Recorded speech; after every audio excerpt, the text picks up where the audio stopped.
পেতে চান নতুন নতুন অনুভূতি? চলে আসুন দৌড়ে শিলিগুড়ি। দার্জিলিংয়ে আমরা কে না যেতে চাই? শিলিগুড়ি আসলেই মনটা কেমন দার্জিলিং দার্জিলিং করে, তাই না? উঠে পড়ুন টয় ট্রেনে। শিলিগুড়ি জাংশন থেকে ছোট ট্রেনটিতে পাহাড়ের মাঝে দিয়ে পৌঁছে যেতে পারবেন আপনাদের প্রিয় গন্তব্যের দিকে, দার্জিলিং। ডুয়ার্স, জঙ্গল, পাহাড়, নদী চাই সব একসাথে। উঠে পড়ুন ট্রেনে অথবা ভাড়া করে নিন ছোট বা বড় গাড়ি পৌঁছে যাওয়ার জন্য ডুয়ার্স। তারপর এলিফ্যান্ট সাফারি। আর চাই কি বলুন? শিলিগুড়ি আসলে তিস্তাতে কিরম ডাকে, তাই না? মনে হয় না যাই একটু সেবক কালীবাড়িতে পুজো দিয়েই আসি। আপনাদের প্রিয় করোনেশন ব্রিজের ওপরে দাঁড়িয়ে একটু ওয়াও বলেই আসি। মনে রাখবেন, পৌঁছানো একদম কঠিন নয়।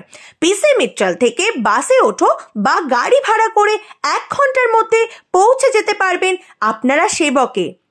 তিনচুলে আর লাটপাঞ্চার শিলিগুড়ি থেকে ভীষণ কাছে। শহরের কোলাহলে আপনাদের নাইবা ভালো লাগতে পারে, চলে যান অ্যাডভেঞ্চার জাঙ্কিসদের এই ফেভারিট গেটওয়েতে ও পেয়ে যান মানসিক শান্তি। মহানন্দা নদীটি আবার গঙ্গার মতন নয়। কি বলছি, কার সাথে কার তুলনা করছি? শিলিগুড়ি, তবে এটি কিন্তু প্রধান নদী, ভুলবেন না যেন। কাঞ্চনজঙ্ঘা স্টেডিয়ামে লোকাল ম্যাচ হয়। ছোট, বেশি বড় না, তাই লাইভ এনার্জিটা বেশ উপভোগ করা যায়। শিলিগুড়ি শুধু একটা ট্রানজিট শহর না, এটা হলো স্মৃতি বানিয়ে ঘরে ফেরার জায়গা। তো কবে আসছেন শিলিগুড়ি? আজ তবে চলি। বিস্তারিত জানতে সাবস্ক্রাইব করুন আর জেনে যান অনেক কিছু না জানা তথ্য।